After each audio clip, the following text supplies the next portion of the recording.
I'm looking at the quarterback who you have in Shedeur Sanders, who you brought. And then I look at the offensive line. I would say it's not star-studded names like you look in the other line. You look at Jimmy Horn, you look at Weaver, you look at McCaskill, you look at Cavassier Smoke, you look at these guys, and then you go to the offensive line. That's the only reason I'm bringing that up. It's not star-studded, I guess, of the right way. It's not a sexy offensive line, and that's a good thing. They're not looking for a sexy offensive line. They got a big, no nonsense offensive line coach, like most good offensive line coaches are. No nonsense, and that's Coach Bill O'Boy, former head coach, also at other schools, for offensive coordinator Kent State last 3, 4, 5 years, I think, with Sean Lewis. He knows what he's looking for. He brought a bunch of guys from Midwestern of the United States, from like Iowa, what is it, Wyoming and Kansas and so on. All these Midwestern states, road graders, big buffaloes as he called them, not sexy guys, but guys who played at their former schools.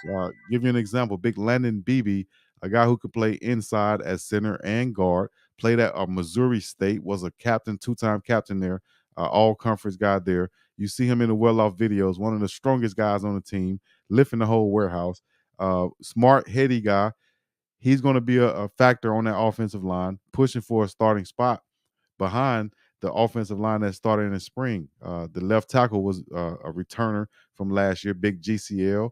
They call him Big Tank. He's the 6'10" guy who you said was thin. He's definitely not thin, although it might sound thin because he's 6'10", but he's still 315, 320 plus pounds, and you can see the weight is on him. He's well put together.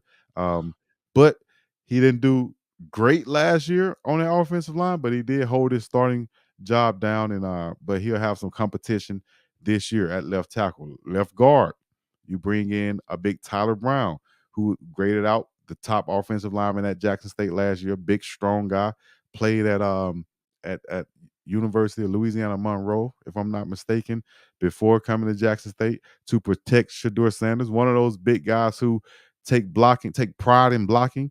You know what I'm saying?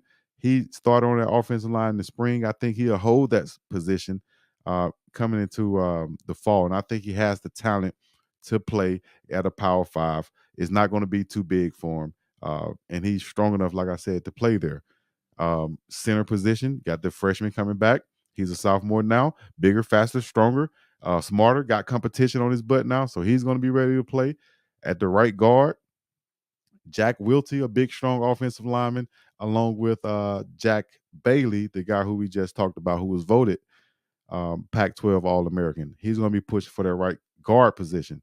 At the right tackle position, you got Big Savion Washington from Kent State, who graded out. No, these names are not sexy. No, they didn't come from all SEC schools, but they looked at across the board, across that landscape in the transfer portal, and said, "Do this guy fit my bill? This is what I'm looking for. Does he check off? Does he check off? Does he grade out? Was he a leader? Did he produce?"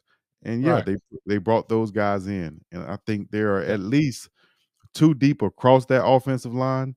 I haven't really evaluated the newcomers yet, the JUCO guys who were just brought along, but the offensive line, Coach Prime say he happy with them. I don't think he's telling the story. You know, he say he happy with But the it is. offense. Like I said, if he happy with it, if he like it, I love it.